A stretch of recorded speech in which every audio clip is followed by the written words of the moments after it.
Então, eu gostaria de dar, então, sequência aqui ao nosso encontro. A próxima palestrante vai ser a professora Karen Spadari. A professora Karen Spadari, ela é coordenadora da Secretaria de Relações Internacionais, que está alocada dentro da nossa pró-reitoria, e juntamente com ela, na sequência, para poder fazer um link entre a conversa que a professora Karen vai trazer para a gente, eu queria também convidar o professor Camilo de Leles, que é coordenador do setor de internacionalização dentro da nossa pró-reitoria. Então, Karen, eu gostaria de passar a palavra para você. Muito obrigada por você estar novamente aqui com a gente, fazendo uma fala. Eu sei que vocês dois estão integrados aí na condução dessa fala nesse momento do nosso encontro, então fiquem à vontade, se os dois quiserem fazer uma conversa, se vão compartilhar alguma tela, a gente está aqui no bastidor dando apoio para vocês. Muito obrigada por ter aceitado participar do evento e pela essa contribuição que os dois têm dado aí no setor de relações internacionais e da internacionalização. Obrigada. Débora, obrigada pela apresentação. Queria agradecer primeiro o convite, né, da própria GPQ, agradecer a todos os coordenadores, a Thaís, a Gi, a Sara, a todo mundo, ao Michel aí que participa, Gabriela. Está sendo um ótimo evento, estou muito feliz, o Bertola já falou, o Paulo Chora ali. É essencial que a gente tenha esse evento para que a gente esclareça vários assuntos, né? Então, eu vou falar, acho que eu vou falar a maior parte, depois eu passo a bola para o Camilo. Vou falar um pouquinho da estrutura, vou falar um pouquinho também dos nossos fluxos, que são importantes, e aí o Camilo fala mais da parte da cotutela, da pós-graduação, para a gente encerrar, tá? Não sei se vocês vão compartilhar minha apresentação, eu compartilho aqui.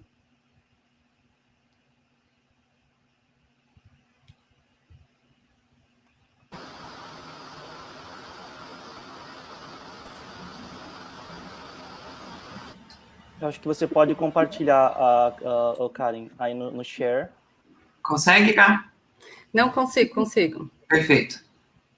Já aproveito, então, para comunicar que a gente se encontrou, eu e a Karen, para a gente decidir como a gente ia falar, e a gente observou que a grande parte das dúvidas seria as mais relacionadas com a SRI, já que a Coordenadoria de Internacionalização, ela também está subjugada à SRI. Então, eu acabo respondendo muito aos comandos da professora Lia, mas também aos comandos da professora Karen, no sentido de que eu tenho que articular o que está acontecendo nos programas junto do que é possível ser feito pela SRI. E a gente entendeu, então, que uma das grandes partes, das grandes dúvidas que surgem nos programas é justamente no estabelecimento de convênios. Então, a gente vai aproveitar esse momento para dar um pouco mais de atenção nesses fluxos de convênios para facilitar os orientadores, provisores, sobretudo os coordenadores, de como eles podem impulsionar os seus programas por meio de convênios. Certo, Karen? Certo. Só me fala se está aparecendo, peraí. Agora tá foi. Tá. Vou tirar para cá. Bom, então, obrigado, Camilo, vou falar mais um pouquinho, enquanto eu apanhava aqui do computador. Então, eu vou falar um pouquinho para vocês sobre a Secretaria de Relações Internacionais, que eu acho que é importante, muita gente tem dúvida, como que faz para achar os documentos, enfim, quem que é responsável pelo que dentro da Secretaria, que eu acho que é importante. Bom, deixa eu ver que não está passando. Agora foi. A Lia já falou um pouquinho sobre a estrutura, né, da própria GPQ e do braço que a SRI tem com a Pró-Reitoria de Pós-Graduação e Pesquisa. E esse braço é super importante porque, desde que eu assumi a secretaria, que faz pouco tempo, né, quando mudou aí a gestão que eu saí como adjunta, logo em seguida eu assumi a secretaria, a gente está tendo apoio 100% da Pró-Reitoria de Pós-Graduação e Pesquisa, tá?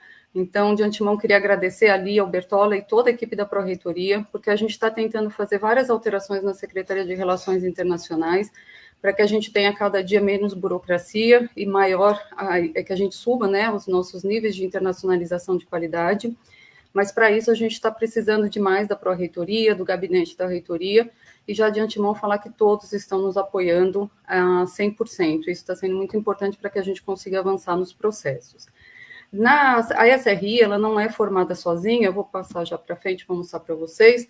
Então, além da pró-reitoria, a gente tem, além da pró-reitoria, a gente tem a Comissão de Relações Internacionais, que é o meu braço direito e esquerdo, digamos assim, porque a comissão nos ajuda muito. Eles são representantes de todas as unidades acadêmicas, de todas as pró-reitorias, né? Representantes do gabinete, e todo esse grupo de docentes, a gente se reúne uma vez por mês para discutir as principais ações de internacionalização de maneira estratégica para a nossa instituição. Ainda a gente viu a necessidade de, mesmo que a gente tivesse essa comissão, de criar grupos menores de trabalho para que esse grupo pudesse fazer discussões sobre áreas específicas, por exemplo, sobre política de línguas, fazer só sobre acolhimento, discussão de acolhimento e assim por diante. E para isso a gente conta com os coordenadores desses grupos de trabalho, os próprios representantes da comissão, mas a gente conta também com diversos voluntários de todas as unidades acadêmicas. Então, se alguém aqui quiser participar desses grupos de trabalho, todo mundo é muito bem-vindo, tá? E mais recentemente a gente conta também com a Agente PI, que também são representantes das unidades acadêmicas indicadas pelas câmaras de pós-graduação e pesquisa, que esses agentes PI, eles são os responsáveis agora, que vão trabalhar junto com a gente. No caso da internacionalização, eles vão trazer para a gente especificações das suas unidades acadêmicas, aquilo que é importante para cada campus, aquilo que é importante para cada unidade, e os problemas que tem para a gente poder fazer a discussão na nossa comissão e junto com a pró-reitoria e com o gabinete, tentar melhorar todo o sistema.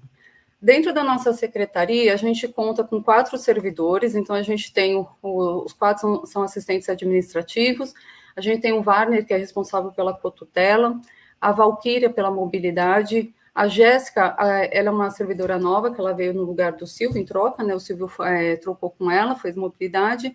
A Jéssica hoje ela cuida dos termos de compromisso e também dos convênios com recursos financeiros. E a Tamires, ela dá todo o suporte para a Jéssica, porque a Tamires está mais tempo na instituição, conhece mais os fluxos. Ela hoje cuida principalmente dos acordos acadêmicos sem recursos financeiros. Ainda nós contamos com uma valiosa participação da Vera, né, que é a professora visitante da internacionalização, que hoje ela está dedicada ao CapSprint, e é essencial que ela fique, porque o CapSprint demanda aí muito trabalho, e ela tem um conhecimento muito único, né, muito bom, junto com todo o grupo, e o professor Camilo, que é o coordenador da internacionalização, que apesar de estar na própria GPQ, o Camilo trabalha comigo de mãos dadas, digamos assim. Então, a todas as ações a gente discute, e ele é muito ativo na Comissão de Relações Internacionais nas ações da SRI. Só para vocês terem uma ideia, a internacionalização, a SRI, ela atua em diversos braços, né? Então, a SRI, ela trabalha desde as redes e programas, aquilo que é essencial, vou mostrar uma outra para vocês hoje. Então, na mobilidade e acolhida, a gente ainda tem que melhorar muito, a gente sabe, mas essas são as principais áreas que a gente atua, na questão de idiomas, comunicação e divulgação, na educação, convênios e em temas convergentes transversais na nossa universidade.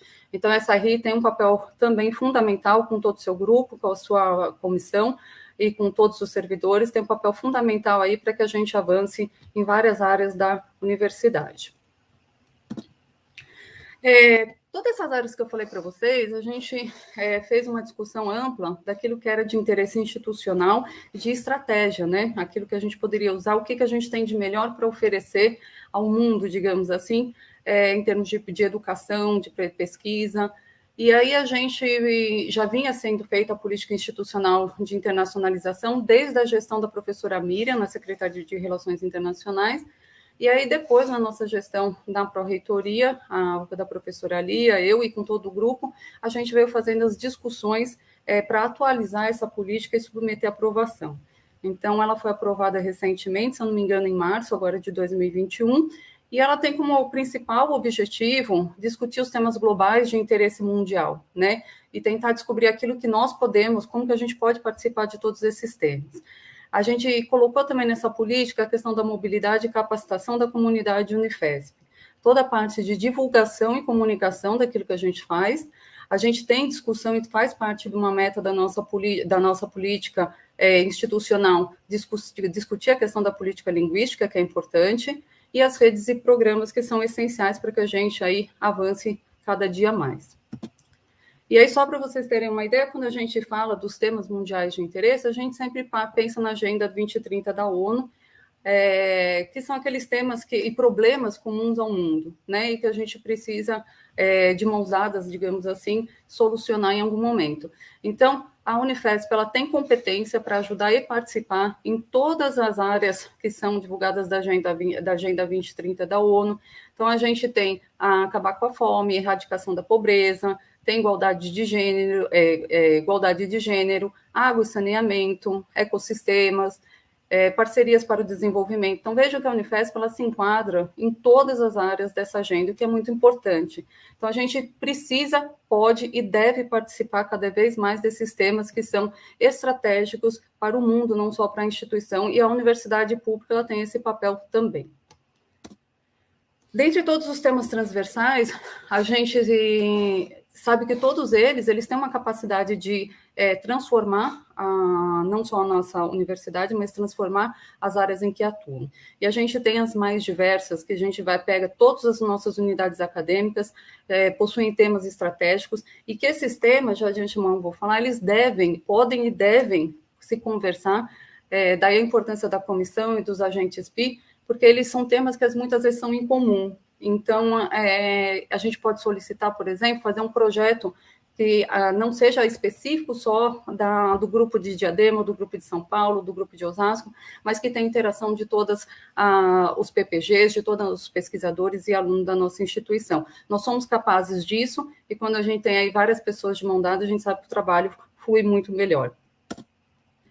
Nós temos, só como exemplo para vocês, nós trabalhamos com vários países em parceria, já até aumentou isso aqui, então a gente já precisa atualizar.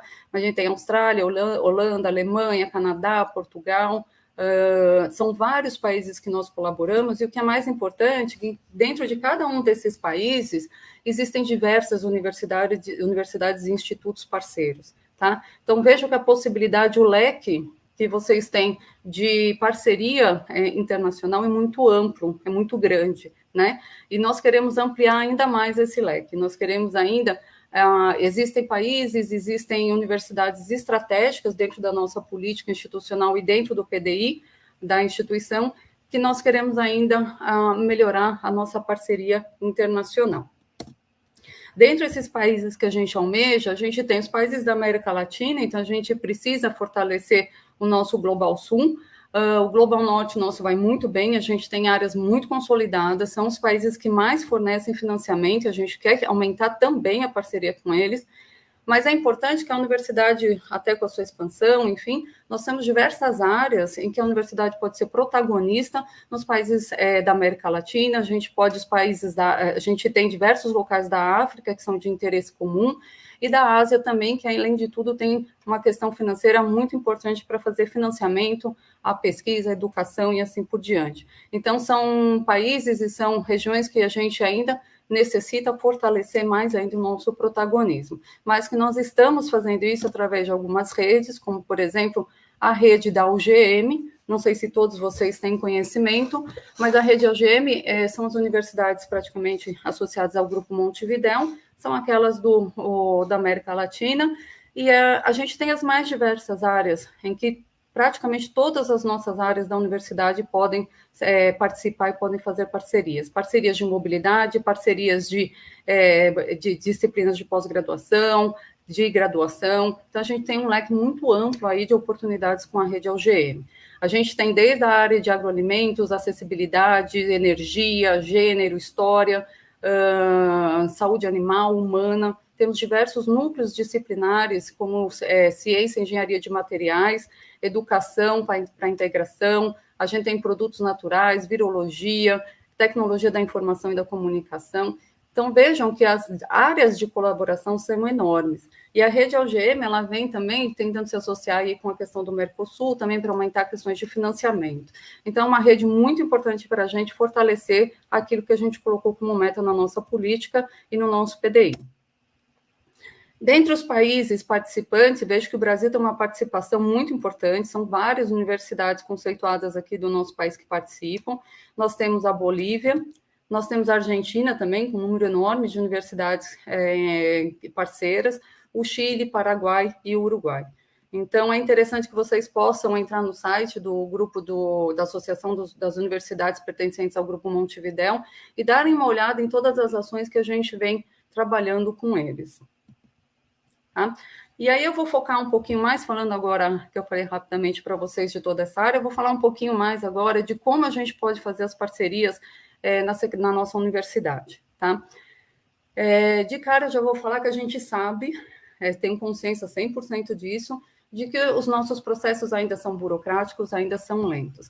Mas a gente vem trabalhando arduamente para que todos esses processos se tornem mais simples e que o pesquisador, o aluno, não tenha um sofrimento, digamos assim, no decorrer do seu processo de convênio, de cotutela, de parceria.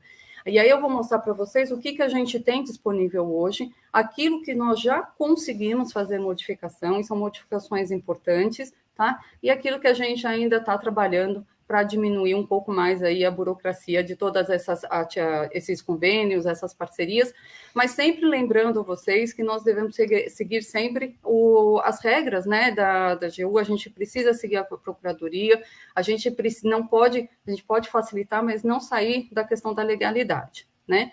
Então, dentro das nossas parcerias, os acordos e convênios, a gente tem, além das agências de fomento, as redes, os editais, nós temos especificamente os termos de compromisso, que eu vou falar um pouquinho de cada um deles, os acordos gerais de cooperação, os técnicos científicos e as nossas cotutelas.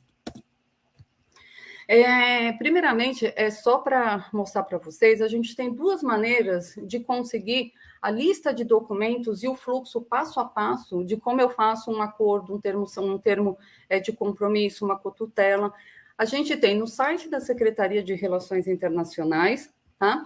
A gente entra lá no nosso site, vai em acordos internacionais, e aí a gente tem todos os acordos vigentes, como que faz a solicitação dos acordos gerais de cooperação, dos técnicos, cotutela, termos de compromisso, e quando você clica em cada um deles, vem a lista, vem o que é cada um deles, e vem a lista daquilo que a gente precisa de documentos para começar a fazer o processo. Outra maneira de vocês conseguirem o fluxo e também a lista de documentação é entrando pelo site da ProADM, no Convênios, tá? Na ProADM Convênios, eu deixei aqui o link embaixo também, vocês vão encontrar essa página, e aqui do lado direito tem os acordos técnicos científicos, compromissos de cooperação internacional, tá? Então, vocês também podem, quando clicam aqui, vocês vão ter as mesmas informações daquelas que a gente dispõe na Secretaria de Relações Internacionais. E existe uma apostila também, uma cartilha, na verdade, que explica passo a passo todos os tipos de acordos e convênios na instituição. Então, se vocês puderem visitar essas duas páginas e darem uma olhada em tudo que a gente tem disponível, é bem interessante e diminui ainda mais o tempo, vamos dizer assim, do processo. Bom, todo convênio, eu coloquei esse slide só para vocês terem uma ideia, que os convênios a gente precisa entender que ele vai desde a proposição, então o interessado ele manda o seu plano de trabalho, vou mostrar o que precisa de documentação, é feita a celebração da minuta, essa minuta ela é discutida com a universidade estrangeira, ela é discutida com a instituição estrangeira, porque ela tem que ser tanto os regramentos da instituição estrangeira quanto os regramentos da nossa. Então, devido às leis e tudo mais, então a gente chega numa minuta aí comum às duas instituições, e aí então é feita a celebração, é assinado o acordo. Depois da execução, a gente tem, então, sempre a prestação de contas daquilo que é utilizado, tá? Então, só para vocês terem em mente que o processo de convênio ele não termina só quando a gente faz a celebração do acordo, mas sim até a prestação de contas. Em relação aos termos de compromisso, a gente já deu um avanço de alguns anos atrás, porque antigamente os termos de compromisso, eles tinham uma lista de documentos enorme também, assim como são os acordos com recursos financeiros, e eles passavam pelos mesmos trâmites, indo para a procuradoria, enfim. E aí a gente tinha um problema muito grande, porque os termos de compromisso, eles são para editais de fomento à pesquisa. Então, geralmente, por exemplo, a FAPESP, que tem uma parceria com alguma empresa, com alguma outra instituição, que abre aí um edital. E aí você já tem o crivo da FAPESP. Então, a gente não entende, assim, que você já tem o crivo até da prestação de contas, tem toda a parte jurídica da FAPESP, que funciona muito bem. Então, a gente não entendia que a gente precisava ter um novo processo aqui. Imagina a FAPESP dando o termo de outorga e a gente tendo que responder ao procurador. A FAPESP ia tirar da gente. Então, isso foi feito uma discussão junto com a ProADM, na época, o setor de convênios.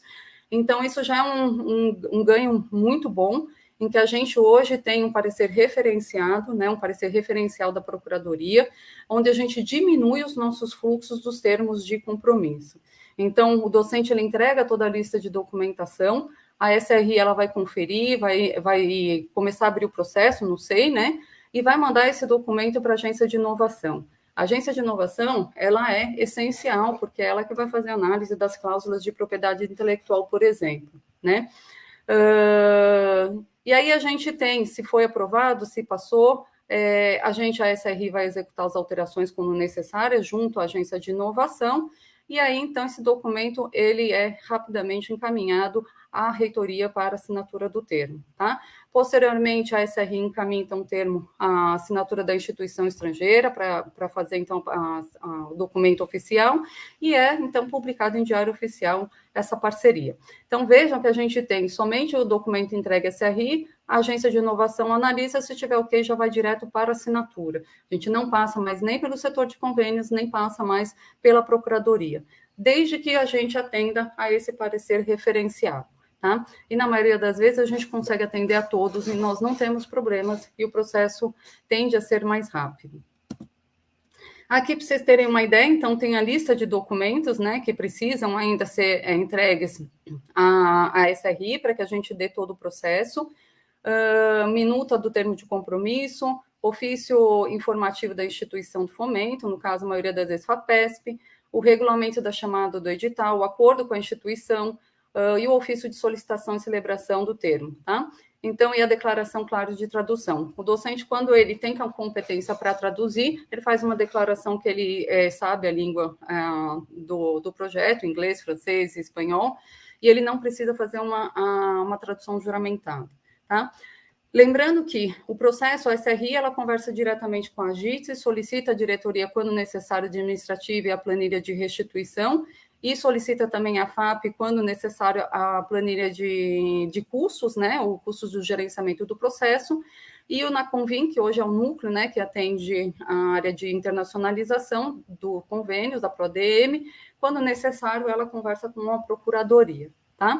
Então, a parte da SRI, ela para na JITS e encaminhamento da documentação. A partir do momento que vai para a Procuradoria, já o processo é com o NACONVIN. No caso dos termos de compromisso, a gente praticamente não tem problema, então não passa pelo setor de convênios nem pela Procuradoria, a não ser que seja um termo com alguma modificação muito grande em relação ao termo referenciado. Os acordos gerais de cooperação são os acordos gerais ou protocolos de intenção, memorandos de entendimento, que não envolvem recursos financeiros. Tá? A gente teve um avanço muito importante, o procurador Murilo, antes de sair, ele fez também um parecer referencial para nós, e isso foi muito importante porque os acordos de cooperação, que não envolvem recursos financeiros, ele tem uma interação acadêmica. Então, a gente não entendia na SRI que esses processos deveriam seguir como um convênio convencional, porque não entra nem sai recurso na instituição, né? Então, são parcerias que, no nosso ponto de vista, deveriam ser feitos rapidamente, né? Sem passar pelos demais agências, pelos demais órgãos da instituição. O número de documentos, ele também é um número de documentos muito grande, nós estamos modificando esses documentos, eu vou falar para vocês um pouquinho mais para frente, mas a gente precisa também das minutas, do ofício de solicitação na congregação, eu vou falar um pouquinho de como a gente vai fazer essa solicitação, a aprovação da congregação, da unidade universitária, o Estatuto da Universidade Estrangeira e a nomeação do reitor representante da universidade, são documentos que nós já solicitamos a retirada, mas nós não conseguimos junto à Procuradoria, tá? Cópia da carteira funcional do tradutor juramentada ou o atestado do docente dizendo que ele é competente para fazer a tradução do modelo. E o formulário de solicitação da celebração na intranet. Aqui, a gente tinha um fluxo muito extenso com esses acordos, né, que não envolvem recursos. Então, o docente entregava a lista, a SRI conferia, mandava para tem a questão da aprovação da congregação, né? Se foi aprovado, a SRI abre o processo, emite uma manifestação, faz análise da minuta, vai para a agência de inovação, se não tiver problema, vai para o departamento de convênios, que confere tudo, e aí isso vai para a pró-reitoria competente para se manifestar. Procuradoria analisa e emite parecer, e aí sim, se tiver tudo de acordo, ocorre a assinatura no gabinete do reitor ou da vice-reitora.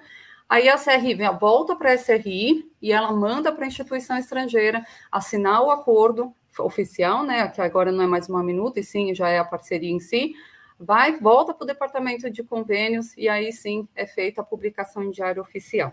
Então, para nós, não fazia sentido todo esse fluxo para um acordo acadêmico, que é algo que está se iniciando, um memorando de entendimento. Então, assim, pode ser que isso vire algo com recursos financeiros no futuro, e nós esperamos que sim, mas que nesse momento não envolve. Então, isso tem que ser feito de uma maneira rápida. Eu quero fazer uma parceria de pesquisa com a instituição X, isso tem que acontecer rápido, a gente não pode esperar de 3 a 10 meses para isso acontecer, né? Então, a gente conversou, apresentou isso na Procuradoria. Em 2021, nós conseguimos esse ano, no começo do ano, o parecer referencial, que a própria AGU regulamenta de forma de emissão dos pareceres jurídicos, né? Então, aqui está o parecer para vocês, ele é enorme, mas eu trouxe só essa parte para vocês darem uma olhada, em que o procurador ele fala para a gente que se tudo estiver dentro dessa minuta, assim como são dos termos de compromisso, a gente não precisaria mais de nenhuma dessas etapas. A gente poderia passar diretamente da Secretaria de Relações Internacionais, a gente pode passar isso diretamente para encaminhamento, lógico, da congregação, departamento, enfim, mas a gente pode fazer um encaminhamento direto para a assinatura do gabinete, tá? Então, isso poderia levar, em vez de 6 meses, 3 meses, poderia levar simplesmente 1 mês para ser assinado. E a gente gostaria que isso acontecesse. Para isso, tem que estar tudo dentro, esses acordos de cooperação sem recursos devem estar 100% dentro dessa minuta referencial que já está no nosso site, tá? E aí vem o nosso maior, que eu acho que é aquilo que traz mais problema para a gente, que são os acordos técnicos, científicos e internacionais, que envolvem recursos financeiros, né? Então, toda vez que eu tiver entrada de recursos financeiros, eu tenho algumas vias de entrada. A gente sempre pede para vocês fazerem um acordo tripartite junto com a Fundação de Apoio, com a FAP. Por quê? Porque alguém precisa fazer a administração dos recursos financeiros e, ao mesmo tempo, eu não posso fazer com que esses recursos financeiros eles passem por licitação, para que tenha que comprar um meio de cultura, um reagente, por exemplo, né? Então, a gente sempre indica a FAP. Nós também podemos entrar via instituição, e aí vai depender o que tem no plano de trabalho, o que tem dentro do projeto de demanda, para ver se a universidade tem competência para fazer a administração dos recursos ou não, tá? Os documentos necessários são vários. A gente sabe que a gente tem diversos documentos que são solicitados hoje em dia. Alguns a gente já entende que são documentos repetidos, então a gente já está reformulando e vai solicitar a aprovação desse novo fluxo no começo do ano. Tá? Mas o que é importante, a gente sempre, quando faz pela FAP, a gente tem que ter um plano de trabalho e para a gente solicitar que a FAP fale para a gente quanto de custo necessita a partir desse projeto para que ela faça a administração do projeto, né? Das compras, de tudo que tiver no plano de trabalho. E também o ressarcimento da instituição que é necessária, já que está se utilizando o laboratório, luz, servidores, então foi feito, isso está numa resolução nossa, de que existe esse ressarcimento também. Em relação aos documentos, também são 7 documentos, é uma lista enorme de documentos que a gente tem aí para fazer todo o processo. Então, nesse momento, a gente está tirando o documento 2, 3 e 7, então, ofício de solicitação, aprovação da congregação, formulário de pedido de celebração, isso vai ser transformado em um documento modelo no SEI, tá? E que a gente vai deixar praticamente pronto para facilitar. Então, vai ser um documento onde o docente passa as informações, essas informações já que servem tanto para o setor de convênios, quanto para a SRI, quanto para a AGITES e quanto para a congregação. Então, a gente manda esse documento já direto para a congregação, para que a gente tenha, então, diminui, né, vai simplificar todos esses documentos para a gente diminuir um pouco a burocracia, tá? Outra questão importante é que a gente vai tentar, a gente já fez uma consulta a todos os diretores, né, de como que é feito nas congregações de cada unidade acadêmica, o encaminhamento, o fluxo dos documentos que são necessários para o setor de convênios. E a gente sabe que em cada unidade universitária, cada unidade acadêmica, a gente tem um fluxo diferente. E isso acaba atrapalhando muito e confundindo muitos docentes. Então, a gente está montando um documento, já montou, na verdade, um documento padrão, que nós vamos apresentar também aos diretores, aos coordenadores, aos chefes de departamento, para ter esse entendimento de um novo fluxo com menos burocracia. Alguns lugares passa por departamento, reunião departamento, que encaminha para a congregação, que aprova na congregação, e aí é encaminhado. Então, só nesse período, tem lugar que demora de 2 a 3 meses, tá? E aí, sim, esse documento chega para começar o processo de análise na SRI, no convênios, procuradoria, então se estende muito. Então, a gente quer fazer um processo único e rápido, que seja mais eficiente para que a gente não tenha aí diminua o tempo de trâmites internos na instituição, tá? A gente tem, é importante dizer que a gente tem, dentro todo esse processo, a SRI, em conversa com o núcleo de convênios, a gente tem hoje, a gente separou as demandas, que as demandas elas iam e voltavam constantemente, né? A gente chegou a uma conclusão, eu vou abrir um parênteses aqui para falar que o núcleo de convênios, que é um novo núcleo, né, na ProADM, ele está funcionando muito em parceria com a gente. Então, qualquer problema que nós temos com convênios ou eles com a gente se fala pelo WhatsApp no mesmo dia. Tá? A gente está tendo uma rapidez de conversa institucional muito grande com a pró-reitoria e com o gabinete, para resolver os problemas de imediato. E está sendo muito eficiente. Então, de cara, vou deixar aqui meu agradecimento ao Marcelino, que o Marcelino é o responsável pelo núcleo da internacionalização e de inovação, ao Frank, ao Jai, que são pessoas que estão aí nos apoiando e toda a equipe deles em todo momento. E a gente começou a discutir aquilo que é competência da secretaria, o que é competência do docente e o que é competência do setor de convênios, né?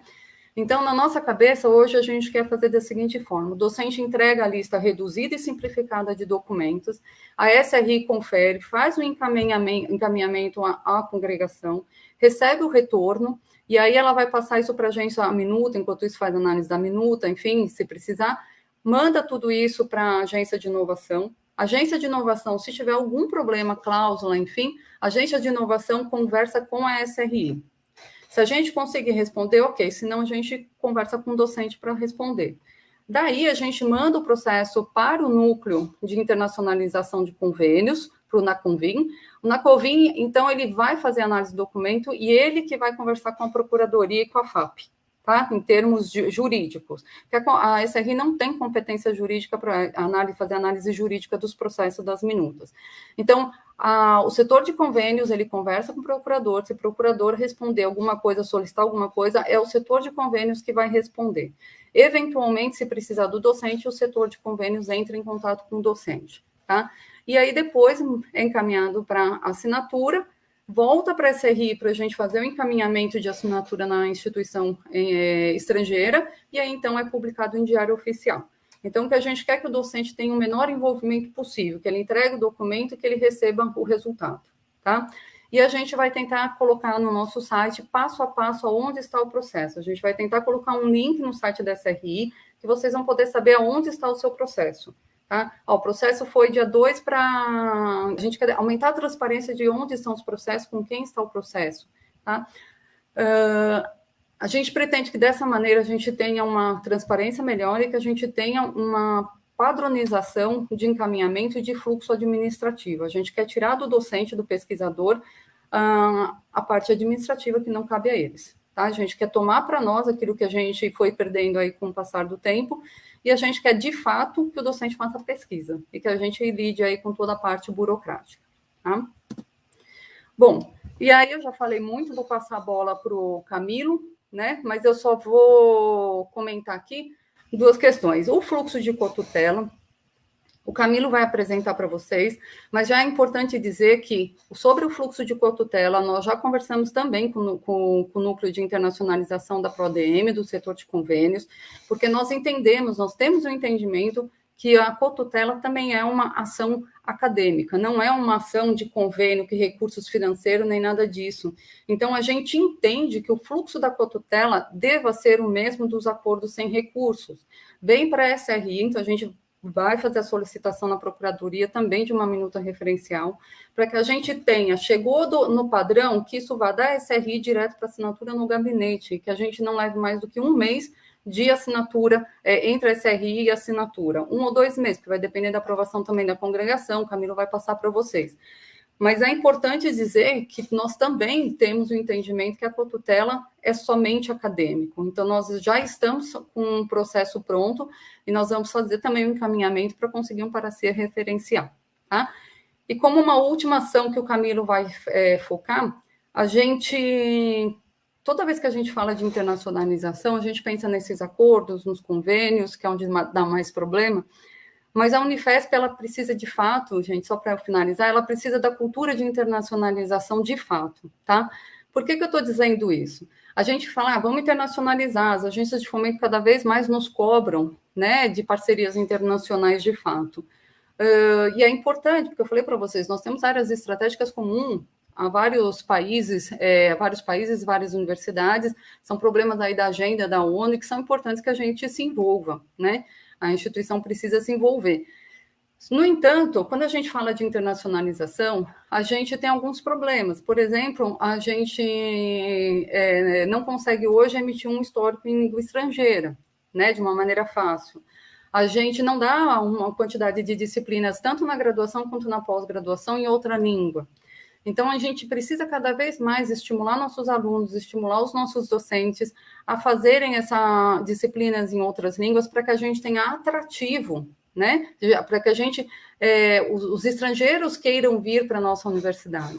Né? Internacionalizar não é só mandar a gente para fora, é receber estrangeiros, pesquisadores, alunos, porque aí a gente aumenta o nosso leque cultural de internacionalização e das áreas que a gente atua, tá?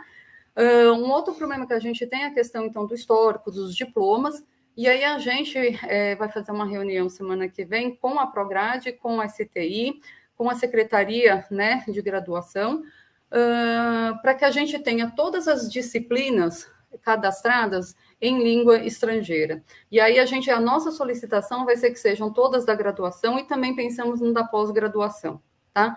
Porque isso é um atrativo. E outra, quando a gente tem um cadastro de todas as disciplinas na pasta verde ou na pasta roxa, precisa do histórico, o aluno clica lá, vai querer o histórico em que língua? Inglês, espanhol, ele clica e já imprime o seu histórico.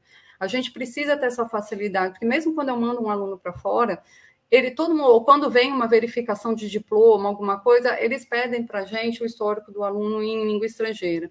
Então, e nós não temos, a gente tem que fazer isso manual quando a gente tem. Então, é necessário que a gente, para internacionalizar de fato, a gente comece desde a nossa graduação, tá?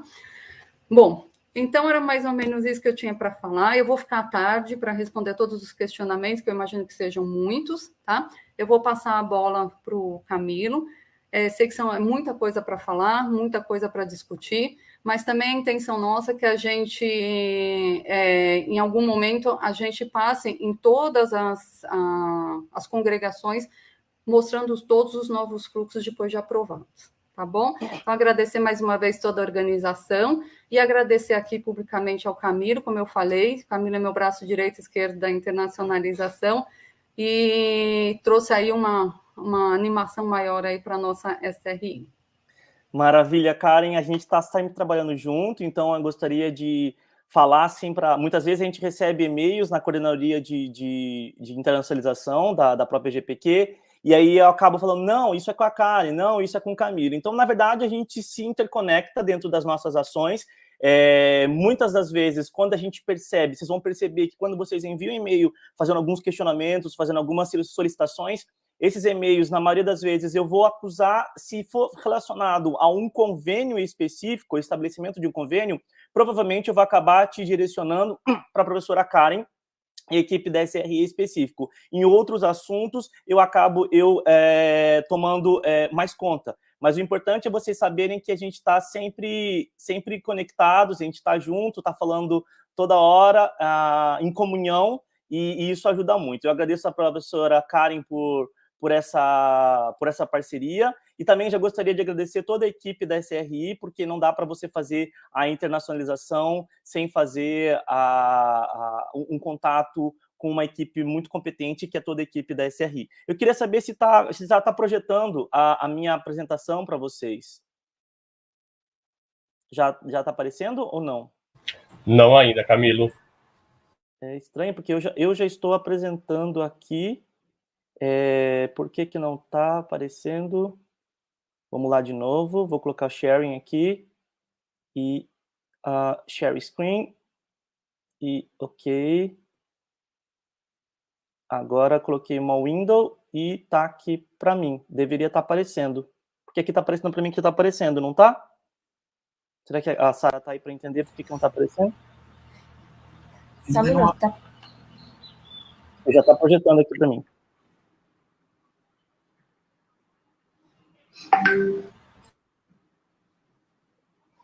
Agora eu parei de novo, Sara.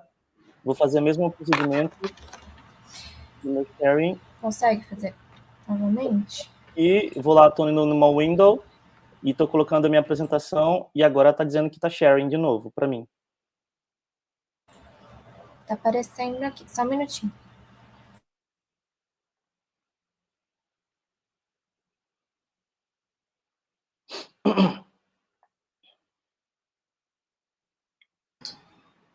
Pronto, Camilo. Tá aparecendo? Sim. Muito bem. Então vamos lá, pessoal. Eu estou aqui, na verdade, para falar um pouco mais agora com o olhar com a pós-graduação. Vou tentar ser rápido naquilo que eu vou falar, porque a parte mais complexa era sobre os convênios. E eu trouxe aqui como título do que eu vou falar sobre internacionalização, necessidade para alguns e exigências para os outros. E por que isso? Porque a gente tem que olhar para essa internacionalização como algo que é necessário para toda a pós-graduação, mas a gente sempre sabe que a gente tem exigências que são diferentes, né? Quando a gente pensa em programas que estão se estruturando, que estão no início, ou programas como Nota 3 e 4, esses programas eles têm a necessidade de fazer a internacionalização. Enquanto que os programas mais consolidados e programas que estão migrando para seus níveis de excelência, esses programas eles têm exigência para isso. Então, é obrigatório que eles tenham internacionalização. Não dá mais para a gente pensar nesses programas considerados programas de excelência sem ter a internacionalização. E por que isso? Ora, a gente tem que internacionalizar, porque internacionalizar é algo que é essencial. Não adianta eu falar todas as premissas da importância de se internacionalizar, mas vocês, enquanto coordenadores, e vocês, enquanto professores que fazem parte da CPG, dos seus programas, é importante ter noção e clareza de que a gente está falando uma palavra em comum, do que de fato é esse internacionalizar um programa de pós-graduação.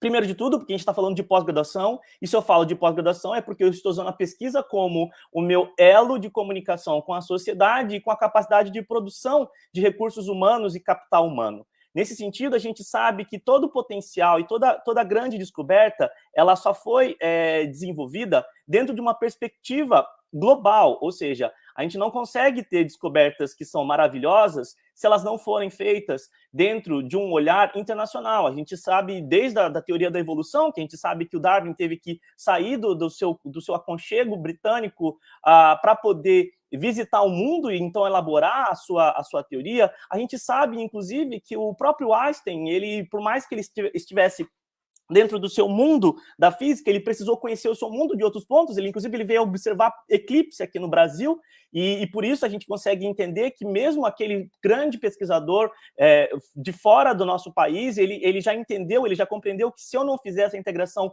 com outros países, nós não vamos conseguir. E nós temos uma perspectiva ainda daquele indivíduo, que no caso aqui é essa celebridade, que é a Marie Curie, que ela foi, então, conseguir projetar a sua carreira científica saindo do seu país de origem e se instalando dentro de uma outra nação, e ali, então, ela pôde se despontar. Então, internacionalização é algo que é fundamental. Quando a gente pensa em internacionalização, muitas vezes a gente vai enxergar a internacionalização como algo muito pertinente de áreas como, por exemplo, das exatas e áreas das biológicas. Mas a gente tem que lembrar também que a internacionalização também é fundamental e essencial para a área de humanidades, né? A gente percebe que em alguns campos e elementos de humanidades, há talvez uma preocupação muito grande com essa exploração, ou então com o fenômeno do imperialismo sobre os programas de pós-graduação, no sentido de nos colocarmos como subalternos às grandes potências, mas mesmo dentro dessa perspectiva, a gente tem que entender que o impacto de uma pesquisa em humanidades, ele só vai ter projeção se ele também for internacionalizado, tal como foi a vida do próprio Paulo Freire, que é o nosso grande membro da educação e grande... E o mais citado que a gente possui, né? Mesmo Paulo Freire, dentro da sua história, e talvez seja o que explique do porquê ele seja um fenômeno dentro da humanidades, a gente tem que lembrar que ele é um indivíduo internacionalizado, que ele foi expatriado, que ele foi para Harvard. Então, é necessário também, em todas as áreas, a gente ter uma visão de que, sim, internacionalizar não é um luxo. Internacionalizar é, sim, uma necessidade para todos. Quando a gente pensa nisso, e pensando que a gente está falando de capital humano, a gente tem que lembrar que quando eu internacionalizo, eu faço isso sobre aquele indivíduo que é o cerne do nosso programa de pós-graduação, que é o aluno. E a gente sabe que toda vez que eu estou colocando o aluno dentro de um contexto de internacionalização, eu estou potencializando, estou extraindo o máximo desse aluno, que ele vai contribuir para a sociedade científica. Nesse sentido, a gente sabe que quando eu coloco alunos dentro de um contexto de internacionalização, a principal conquista que a gente vai ter é que esse aluno ele vai ser mais aberto a novas ideias. E a gente sabe que grandes pesquisas e grandes descobertas, elas são frutos de novas ideias. Então, esses indivíduos, eles vão poder pensar a sua prática científica, tal como projetar o futuro próximo dessa sua carreira. E também a gente tem que entender que nós temos formas, a partir da internacionalização, que vão impactar, inclusive, com um estudo mais voltado para o prazer, menos tão focado nessa sua nota. Esse aluno vai ficar mais focado quando ele faz a internacionalização, ele vai aprofundar seus interesses, aqui no caso está para comércio exterior, que foi a pesquisa que foi feita, mas, obviamente, para todas as áreas de pesquisa. Ele vai aprender a como fazer as suas próprias decisões, porque ele vai acabar se isolando daquela figura do orientador e do programa, e, portanto, ele vai viver um outro contexto, e com isso ele vai amadurecer bastante, e essa experiência vai gerar um choque cultural, e esse choque cultural que é o fundamental para esse aluno, obviamente, ser forçado a sair de sua zona de conforto. Então, internacionalizar é fundamental. Nesse sentido, a gente também tem que lembrar que a internacionalização, ela é um critério de avaliação dos programas. Bom, né, fazendo um parênteses, a gente não sabe como está essa avaliação, mas a gente tem fé que essa avaliação vai, de fato, acontecer, e agora a gente sabe que essa avaliação está caminhando para uma estrutura que é chamada de estrutura multidimensional. Para além daquela publicação e do número de alunos que a gente orientava, a gente vai ter várias dimensões, e uma dimensão extremamente fundamental é a gente olhar para a internacionalização. Se você é um programa 3 e 4, você sabe que isso é necessário. Se você é um programa 5, 6 e 7, você sabe que isso é exigência. Você vai ter que satisfazer esses critérios de internacionalização, porque eles vão, inclusive, impactar na nota do seu programa. Nesse sentido, essa avaliação multidimensional, ela saiu aqui dessa plataforma de análise que é muito utilizada na Europa, desde 2014 eles têm utilizado para fazer uma análise mais global dos sistemas universitários, mas o que alimentou a matriz de avaliação da pós-graduação foi o U Multirank, que vai nos ditar que existem aqui os nossos critérios de avaliação, sendo que a internacionalização é um deles. Óbvio que isso aqui é por um contexto muito mais universitário, mas a gente vai agora transferir isso para dentro do contexto de pós-graduação. Então, essa minha fala aqui, ela serve, inclusive, para a gente olhar para os programas e os coordenadores de programas pensarem em estratégias em como eu posso potencializar a minha internacionalização. Primeiro de tudo, eu vou começar aqui por baixo, que isso daqui é um calo muito grande na Unifesp, eu vou repetir na fala de hoje, que é ter programas em idiomas estrangeiros. Então, isso significa que a universidade tem que ter programas em idiomas estrangeiros, isso também significa que os programas têm que ter disciplinas em idioma estrangeiro. Então, isso é um item, um critério de avaliação. Se o seu programa não tem uma disciplina no idioma estrangeiro, é hora do seu programa se preocupar. Será como eu posso otimizar e posso padronizar? Porque isso é, de fato, um item de avaliação, é um critério. Então, a gente tem que ficar atento para essa forma como nós vamos ser cobrados. Outro indicativo que é avaliado dentro dessa visão multidimensional e com esses elementos da U-Multi-Rank é justamente a mobilidade estudantil. Então, qual é o potencial que aquele programa tem de enviar alunos e receber alunos? Então, é importante que vocês se preocupem, sim, em enviar alunos para fazer atividades no exterior, mas, mais do que isso, receber esses alunos. Então, qual é o potencial que o seu programa tem para atrair alunos estrangeiros para dentro do programa? Junto disso, a gente entra, então, o corpo docente internacional. Nós podemos pensar que, nesse sentido, é muito difícil, porque nós temos algumas variáveis que, inclusive, impedem a gente facilitar a contratação de professores nas nossas universidades públicas, que são do tipo internacional. Desde a maneira como a gente está contratando os nossos professores na entrada para a carreira acadêmica, até como esse professor pode, de fato, se estabelecer dentro daquela universidade. Sendo que muitas vezes o português é algo que é essencial e é fundamental. A gente sabe que essas universidades que são altamente internacionalizadas, muitas vezes o professor ele não é contratado falando o idioma daquele país, mas ele tem um tempo para você adequar e aprender aquele idioma, mas inicialmente ele pode ser contratado no seu idioma inicial. Então, ter um corpo docente é muito importante. Muitas vezes a gente pode entender que na pós-graduação eu não vou conseguir porque esse docente ele já vem da nossa contratação dentro da universidade. Mas uma estratégia que os programas podem fazer é pensar nos seus docentes colaboradores. Que tal você convidar algum docente colaborador que seja de outro país, e agora que a gente está numa era virtual, inclusive da formação, que tal você convidar esse docente colaborador para ele fazer parte do seu corpo de docentes, e aí ele vai impulsionar de alguma forma a internacionalização do seu programa. Óbvio que a gente tem que entender que se ter um programa com doutorado internacional, isso seria o máximo do máximo. A Unifesp não tem ainda esse doutorado que é completamente internacional, mas ele tem os doutorados que são joint programs, ou seja, a gente tem alguns programas que são feitos em cotutela, em dupla titulação, e isso já conta muito. E a gente tem que entender que um dos critérios principais aqui é publicações com autoria.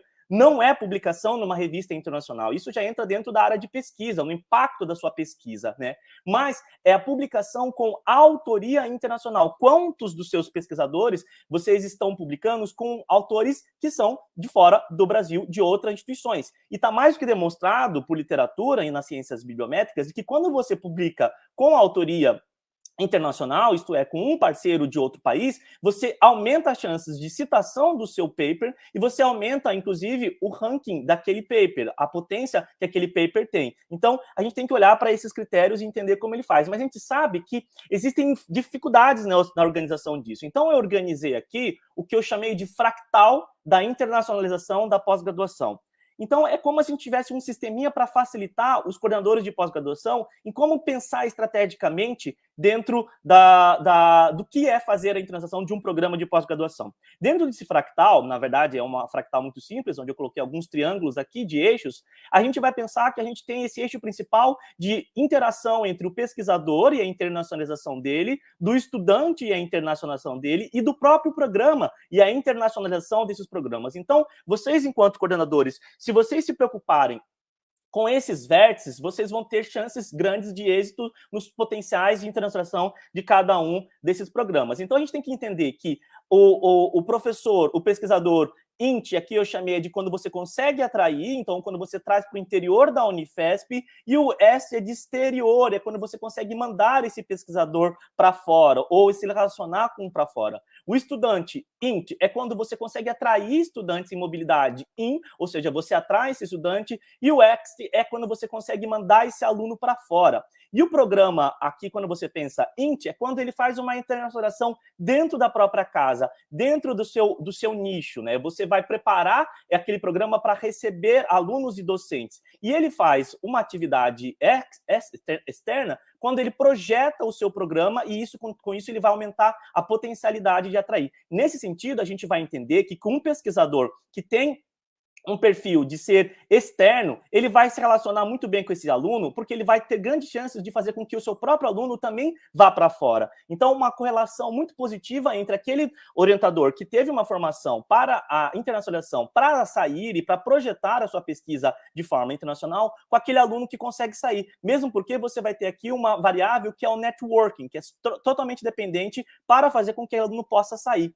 Nesse sentido, a gente também pode entender que esse programa, quando eu penso nesse vértice de chamar um aluno para a Unifesp, é total incompetência do programa da capacidade de atrair. E o principal fenômeno que vai fazer com que atrair é, obviamente, você ter aqui o programa organizado para receber esse aluno, em parceria com a coordenadoria de internacionalização, para receber esse aluno, no sentido de que você vai dar os fomentos necessários para esse aluno se instalar dentro daquele programa. E a principal barreira, na verdade, é o idioma. Então, esse programa ele precisa, de alguma forma, se preocupar em proporcionar experiências de aprendizagem ou conclusão de um currículo que seja do tipo internacional em outros idiomas, para atrair esses outros estudantes. E quando eu penso em outros idiomas, não é só o inglês. A gente pode sim e devemos pensar em espanhol, porque nós estamos preocupados com a nossa interação sul-sul, sobretudo com a América Latina. E quando eu penso na atração de pesquisadores internacionais, ou seja, para dentro do nosso sistema,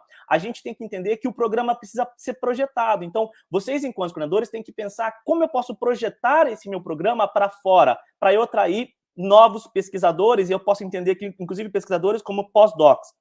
Então, a divulgação, a maneira como você tem os sites são super importantes para você garantir com que haja uma boa projeção desses seus estudantes. Então, se a gente olhar um pouco para esses elementos desse fractal, ele pode dar ideias de onde eu posso atacar, e você pode estudar o seu programa e saber onde o seu programa pode estar falho ou não, e elaborar estratégias internas para você impulsionar o seu programa do ponto de vista de internacionalização. Nesse sentido, a gente sabe que internacionalizar é nada mais como uma reação enzimática, e a gente sempre se preocupa em como eu vou fazer isso. E óbvio que existem alguns elementos que são os itens espaço-limitantes, que são aqueles calos que dificultam muito a internacionalização, e que, de novo, os programas, se eles se preocuparem com isso, talvez a gente possa conquistar maiores e melhores índices de internacionalização. Obviamente que o primeiro de tudo é o networking. Esse network deve ser gerado pelo próprio docente. Então, o docente traz consigo esse network desde a sua formação.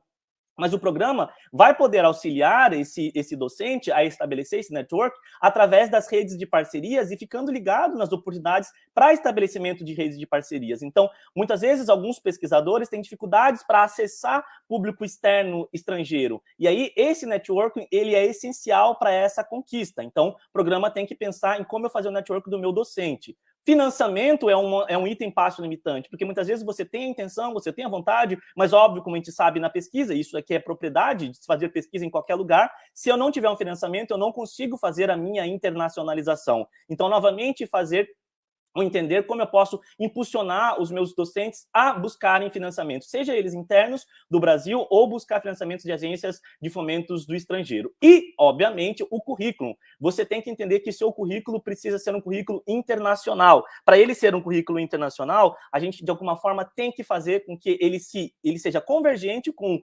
os assuntos que estão acontecendo em outros programas de pós-graduação fora do Brasil, mas que são alinhados com o programa do Brasil, e tornar esse currículo bastante similar ou muito casado, eu diria isso, com exceção daqueles currículos que têm uma particularidade grande e assuntos relacionados com a propriedades e características do Brasil. A gente pode, de alguma forma, pensar que, por exemplo, uma biologia química é biologia química aqui e ela é a mesma biologia química lá no exterior, embora a gente possa utilizar moléculas diferentes, mas a biologia química em si é isso. Eu trouxe só um exemplo de como a gente pode pensar em integrar esse currículo. Nesse sentido, uma das etapas, então, é como eu posso mandar esse aluno para fora, e para eu mandar esse aluno para fora, para trazer esse aluno, eu tenho que pensar aqui. Para a gente mandar esse aluno para fora, eu tenho que pensar que tem um papel grande do orientador. Então, esse orientador, ele quem vai fazer essa ponte principal em enviar o aluno para fora, porque a Unifesp a gente não tem programas específicos de fomento ou de estímulo no sentido de enviar esse aluno fora, algumas parcerias que a gente possui para ele cursar algumas disciplinas, mas esse papel é do orientador, sobretudo, para encontrar a forma como esse aluno vai ser enviado.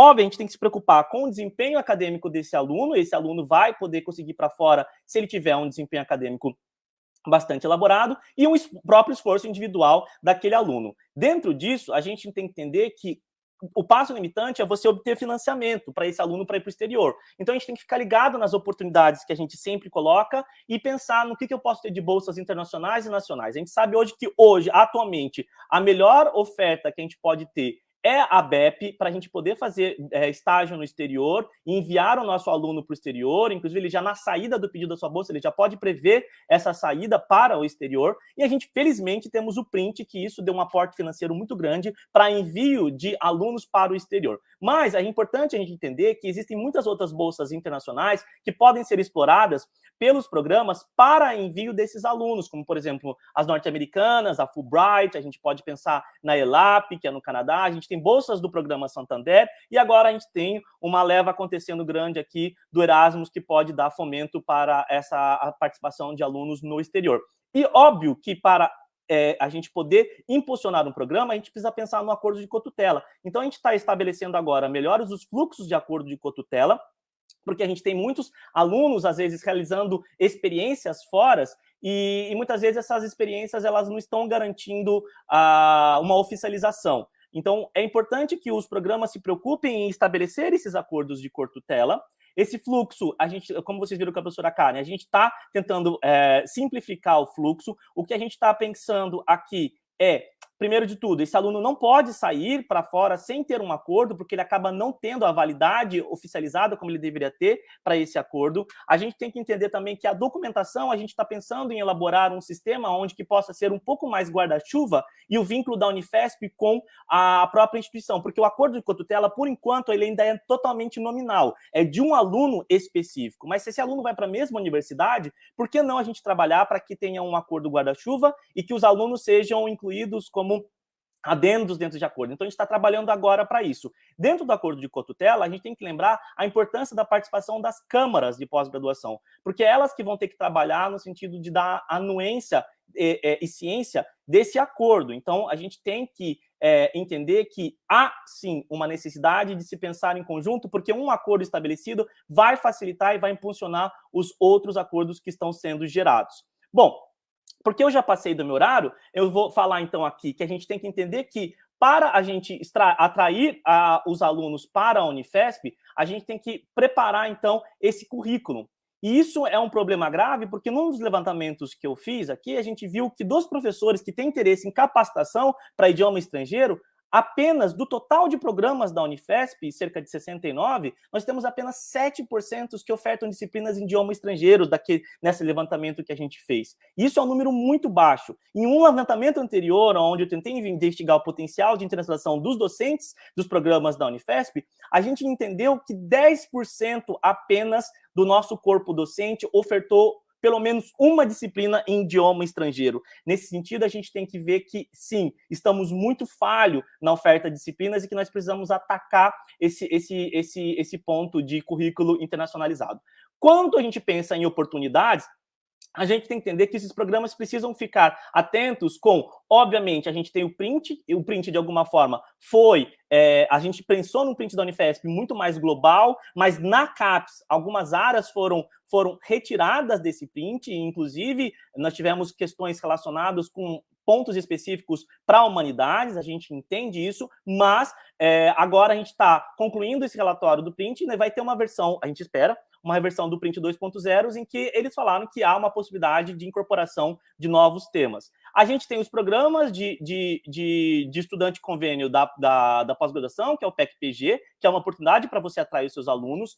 Não podemos esquecer que essa é uma das principais formas de colocar aluno estrangeiro no Unifesp, que é através do programa do PAEC, onde o programa, via um acordo que a gente faz da Unifesp no grupo de cooperação das universidades brasileiras, nós conseguimos atrair esses alunos e, obviamente, no grupo Montevidéu, onde nós tivemos alguns editais de mobilidade estudantil do ponto de vista para fazer as disciplinas. E o Destino Brasil gerado pela Andifes. Quando eu penso em pontos estratégicos, é super interessante a gente ver que o mestrado e buscar esse aluno para o mestrado é algo fundamental. Por quê? Porque para depois você aumentar o seu índice e ter um aluno regular No doutorado, se você capta um aluno que tem uma oportunidade, ainda que seja curta, de apenas uma disciplina, como aconteceu na oportunidade do Destino Brasil, é o momento que você estabelece um networking. E a partir desse networking, você pode cativar esse aluno e falar para ele prestar o programa de doutorado. Porque é assim que acontece, né? Muitas vezes nós vamos para fora, temos uma experiência curta,